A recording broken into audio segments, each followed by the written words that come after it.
So I recently went on a trip with one of my dearest friends to Malaga, and I bought a little notebook where I filled it with intricate thoughts that I thought I would talk about today.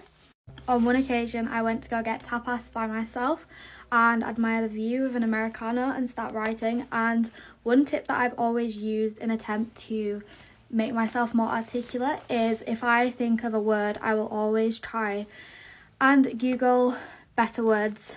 That is just one bit of advice. I remember I used to do it when I was in about year 9. I had this poetry account on Instagram and it actually grew a bit of a following.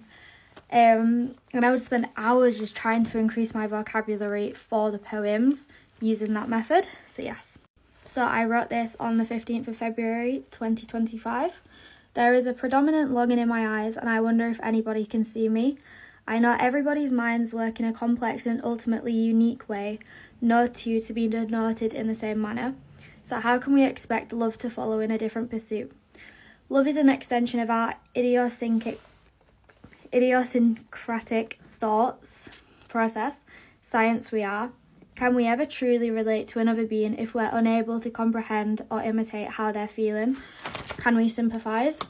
To confute, although I can't prove, wouldn't our anatomy and the variety of us being composed by the same atoms argue we can share emotions? Albeit, we sapiens share the same materials as such as everything we can possibly perceive, even inanimate objects. It's our composition, quantity, patterns in such a strict order with no room for fallacy where we emerge. I then wrote this section about an hour later whilst observing a man over the street. Dissociation can be morphed into a disorientated, delusional, or dreamlike state, dependent on how you decide to exist that day.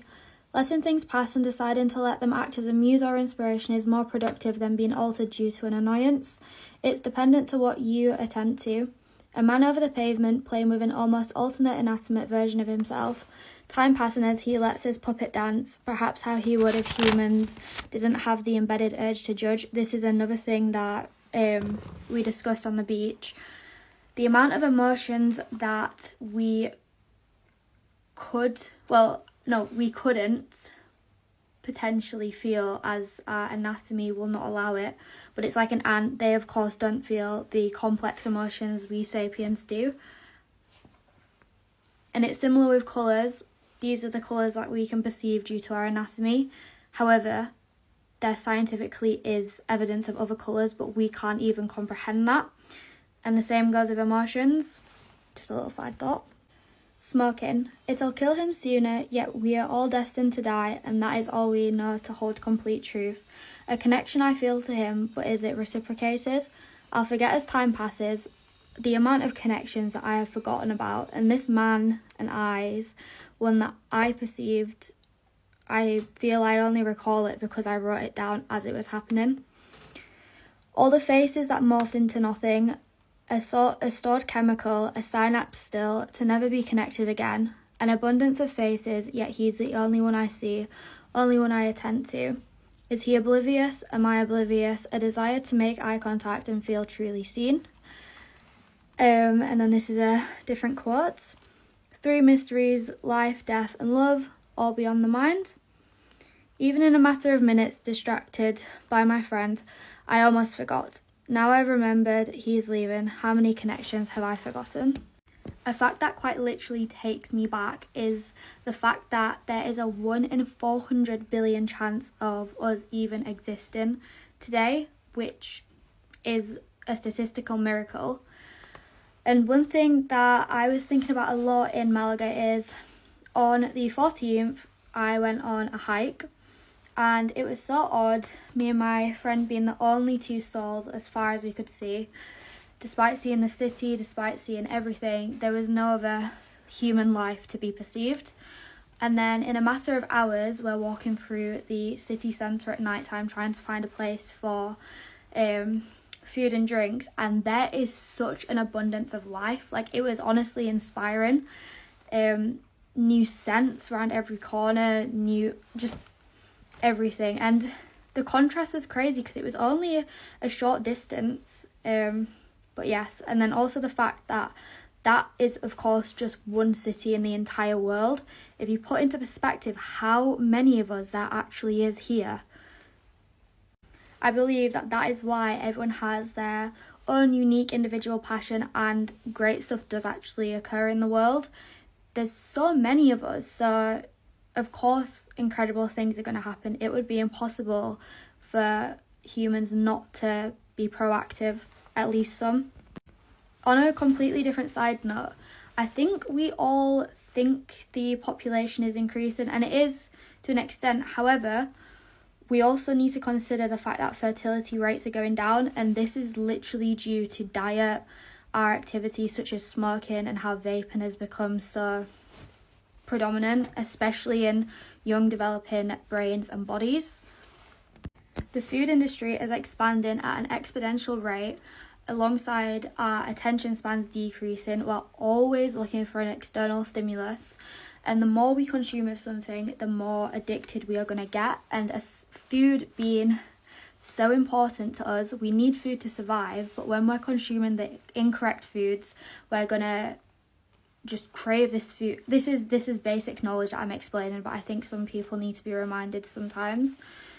The more you consume of it, especially the foods that are literally designed to make us addicted due to the additives, our health is just going to deteriorate, and over time this is going to coincide with fertility rate deteriorating, and then perhaps all of our offspring, not all, because some people do lead a healthy, fit life, but if the majority are indulging in these types of foods, exposing themselves to these types of illnesses, then the offspring for the majority are, oh, my granddad's driving past in a high vis. The offspring are very likely to follow in the same pattern as their parents if people don't actually start making changes. Sorry, that got a bit passionate out of nowhere, but one other habit I've been trying to implement more into my routine is the use of Pinterest in a productive way, i.e. reading scientific facts or poetry or extracts from books, as opposed to scrolling pointlessly on social media. So I will share some of my favourite things I found. A side note, I got this lip gloss from Malaga, and it is one of my favourite lip colours now, and I think it adds meaning because I know that it's limited and I can't just go out and buy this again, of course, unless I catch a flight. And I think that also is what adds meaning to life, the fact that life is limited. Time passed, but time flows in many streams like a river, and in a stream of time will flow rapidly at some places and sluggishly at others, or perhaps even stand hopelessly stagnant. Cosmic time is the same for everyone, but human time differs with each person. Time flows in the same way for all human beings. Every human being flows through time in a different way. I am eternally, devastatingly romantic, and I thought people would see it because romantic doesn't mean sugary. It's dark and tormented, the furor of passion, the despair of an idealism that you can't attain.